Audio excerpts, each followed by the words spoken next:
Have you ever actually wondered how a multi-billion-dollar power plant or maybe a cross-border highway gets built without descending into absolute legal chaos? Well, the answer usually lies in a standardized set of rules. Here is our roadmap for today. We'll start with the Global Construction Rulebook, then look at the FIDIC Rainbow Suite. After that, allocating project risk, followed by multi-tiered dispute resolution, and finally, adapting to the future. Section 1. The Global Construction Rulebook, establishing the universal standard. So, international construction projects are, by their very nature, incredibly complex, right? You've got multi-tiered stakeholders, extreme technical demands, and they drag on for years. Now, you'll probably see this globe logo everywhere on these sites. It stands for FIDIC, the Fédération Internationale des Ingénieurs Consuls, or, translated to English, the International Federation of Consulting Engineers. They are the ones providing the global standard contracts. Because these mega projects span completely different legal systems and cultures, having this standardized rulebook gets everyone speaking the exact same operational language. It's so crucial, in fact, that entities like the World Bank actually mandate it for international funding. Without it, total chaos.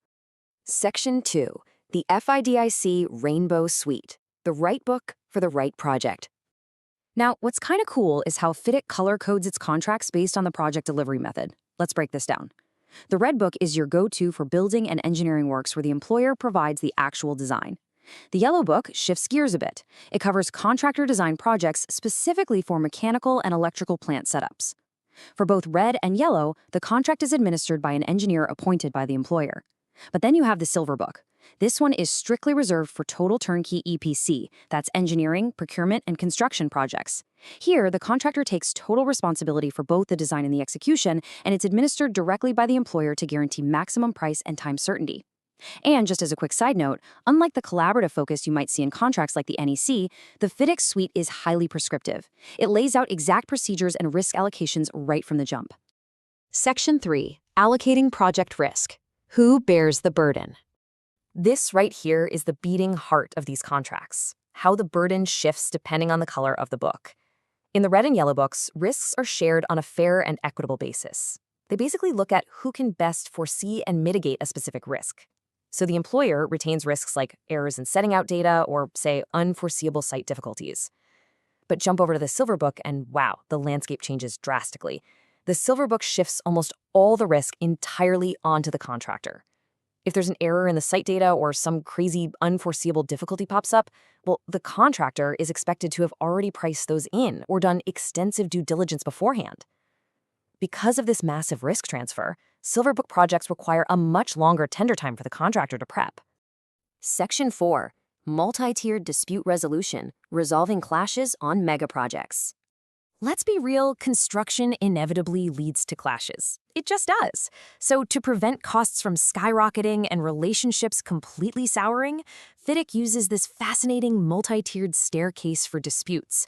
Let's walk up the steps together. Step 1. The engineer makes a determination. Step 2. If a party disagrees with that, the dispute goes to a dispute adjudication board, or DAAP, which has to give a reasoned decision within 84 days. Step 3. Still unhappy? A party has 28 days to issue a notice of dissatisfaction. Step 4, that notice triggers a mandatory amicable settlement period. And finally, Step 5, only if all those early resolution attempts fail does the dispute end up in formal arbitration. I absolutely love this phrase because it captures the core philosophy perfectly. Pay now, argue later. If the dispute board awards a payment, that decision is interim binding, meaning the paying party literally has to hand over the money immediately so cash flow continues and the concrete keeps pouring. Sure, they can still argue about it later in final arbitration, but the project cannot, under any circumstances, grind to a halt today. And before anyone is even allowed to pick up the arbitration gavel, they have to pass through that amicable settlement phase we just mentioned. Depending on whether you're using the 1999 or the 2017 contract editions, parties have either 56 or 28 days to sit down at the table and actively try to settle the dispute voluntarily. Only after that clock runs out can formal ICC arbitration commence. This brings us to what FIDIC calls its golden principles. These are rules they consider absolutely inviolable. This one is Golden Principle 5. It dictates that all formal disputes must go to a dispute board for a provisionally binding decision as a strict condition precedent to arbitration. It really shows you just how sacrosanct dispute avoidance is to this entire framework. You can't just skip the line and go straight to court. You have to try and solve it on the ground first. Section 5. Adapting to the Future. The 2022 reprints. You know, FIDIC isn't just some static, dusty old book sitting on a shelf. It continuously evolves to fix loopholes and address the realities of modern global construction.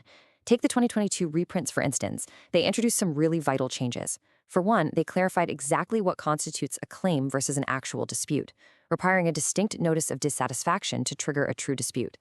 They also tightened up the wording so that exceptional events, like unforeseeable natural disasters, must truly be exceptional to qualify for relief. And crucially, if the parties stubbornly refuse to agree on who should actually sit on their dispute board, well, the new reprints give FIDIC itself the ultimate power to step in and appoint the adjudicators. It ensures the dispute machinery never breaks down. It really makes you stop and wonder about the hidden forces holding our modern infrastructure together. When we look at a massive new skyline, we see the steel and the glass, right? But the true foundation is made of these exact clauses, risk allocations, and dispute boards. If every skyscraper, power plant, and highway relies on these unseen pages, who truly builds the world? The engineers moving the earth, or the contracts dictating every shovelful? Thanks so much for joining this explainer, and keep questioning the structures around you.